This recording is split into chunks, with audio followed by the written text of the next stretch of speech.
Dios elegirá a hombres humildes que traten de glorificar su nombre y de hacer progresar su causa, más bien que honrarse y favorecerse a sí mismo. Él suscitará hombres que no tengan tanta sabiduría mundanal, pero que estén relacionados con Él, que busquen fuerza y consejo de lo alto. Bienvenido, esto es el estudio del repaso de la lección de la escuela sabática. Hoy jueves 24 de marzo del 2022 te saluda tu amigo Jorge Vázquez. Gracias por suscribirte al canal de YouTube de Lecciones Diarias.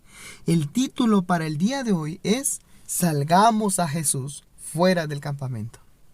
Continuamos con nuestra lección número 13 y continuamos con el desenlace del libro de Hebreos. Estamos a punto de terminar ya este trimestre, del primer trimestre del 2022. Y estamos en el capítulo 13 del libro de Hebreos. Y precisamente el título de hoy, Salgamos afuera del campamento, es un extracto de lo que hoy vamos a estudiar.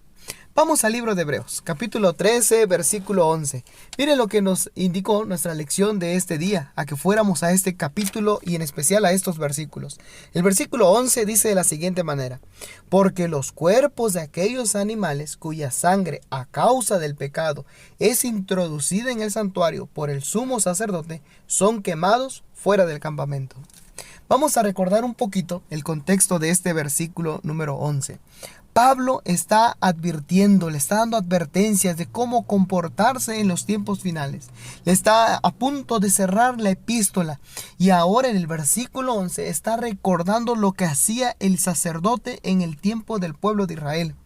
Cuando iban en el camino al desierto, Dios le había dado indicaciones precisas al pueblo de Israel de qué es lo que tenían que hacer. El sacerdote no debía de comer la carne, sino debía de quemarla, pero el lugar para quemarla era fuera del campamento. Esto ocurría con los sacrificios por los pecados. No era por los sacrificios de paz, sino era en especial por los sacrificios del pecado. Cuando la sangre del sacrificio era llevado dentro del santuario, como en los casos cuando el sacerdote pecaba o bien la congregación era el que había pecado, el pueblo era el que había pecado, la sangre era llevado dentro del santuario. Sin embargo, el cuerpo era llevado fuera del campamento y por alguien especial era quemado fuera del campamento. Ahora, ¿qué es lo que ocurría fuera del campamento? Fuera del campamento era todo lo inmundo. Allí se quemaban los restos de los animales sacrificados. Ahí se alejaban a los leprosos, se les excluía del campamento. Miren lo que dice el versículo número 12. Por lo cual también Jesús, y ahora se refiere a un tiempo presente, había recordado el pasado, y miren lo que dice en el tiempo presente. Por lo cual también Jesús, para santificar al pueblo mediante su propia sangre.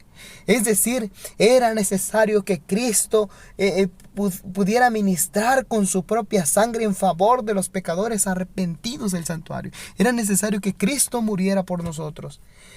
Sigue diciendo el versículo número 12, padeció fuera de la puerta. Es que Jesús no murió dentro de la ciudad especial. Y mire cómo concluye nuestro estudio de hoy con el versículo número 13. Hace una invitación especial. Salgamos pues a Él, fuera del campamento, llevando su vituperio.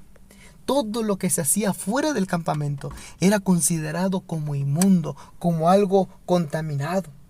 Recordemos que les dije que afuera del campamento eran quemados estos restos de estos animales, los leprosos eran excluidos, allí se ejecutaban a los blasfemos y demás criminales. Todo lo malo ocurría fuera del campamento, es decir, fuera del lugar especial. Jesús sufrió en la cruz, fuera de Jerusalén. Fue condenado oficialmente como alguien que blasfemó el nombre supuestamente. El pueblo de Israel lo repudió y lo ejecutó fuera de la ciudad. Fue echado fuera del campamento como una cosa vergonzosa, como una cosa inmunda. Cristo Jesús murió por nosotros, por amor a ti y a mí, sufrió todo esto. Por eso el apóstol Pablo nos está exhortando a los creyentes a seguir a Jesús, a ir fuera del campamento, a pasar tribulación, a sufrir vituperio, a sufrir vergüenza, pero también a tener un encuentro personal con Cristo Jesús. El versículo número 13 del capítulo 13 de Hebreos termina con una invitación. Salgamos pues a él fuera del campamento, llevando su vituperio. Salgamos fuera a él, vayamos a buscarlo, tengamos un encuentro con Cristo Jesús. Quiero finalizar con el libro Testimonios para la Iglesia en el tomo 5 en la página 436. Y es que en ocasiones podemos estar cómodos en un lugar sin sufrir humillación, sin sufrir menosprecio. Ahora Cristo nos invita a ir a luchar a aquellos que están perdidos, sufrir, también padecer a causa del Evangelio. Y es que el resultado de que tú busques a Dios, el enemigo pondrá trampas, pondrá trabas para que tú no te acerques a Él. Testimonios para la Iglesia en el tomo 5 en la página 436, Elena G. de White da el siguiente consejo. Hermanos, si continuáis siendo ociosos y mundanos y tan egoístas como antes, Dios os pasará seguramente por alto y tomará a los que tienen menos cuidado de sí mismos. Son menos ambiciosos de honores mundanales y no vacilarán como no vaciló su maestro en cuanto a salir fuera del campamento cargando el oprobio. La obra será dada a quienes lo acepten, la aprecien y se entreguen sus principios como su experiencia diaria, todos los días tengan comunicación con Dios. Dios elegirá a hombres humildes que traten de glorificar su nombre y de hacer progresar su causa, más bien que honrarse y favorecerse a sí mismos. Él suscitará hombres que no tengan tanta sabiduría mundanal, pero que estén relacionados con Él, que busquen fuerza y consejos de lo alto. Dios necesita hombres que le amen, que amen su obra. Por eso finalizo con el libro de Gálatas capítulo 2 versículo 20. El apóstol Pablo dijo: con Cristo estoy juntamente crucificado, y ya no vivo yo, mas vive Cristo en mí. Y lo que ahora vivo en la carne, lo vivo en la fe del Hijo de Dios, el cual me amó y se entregó a sí mismo por mí. Haz realidad este versículo en tu vida. Dios te bendiga. Excelente día. Bendiciones.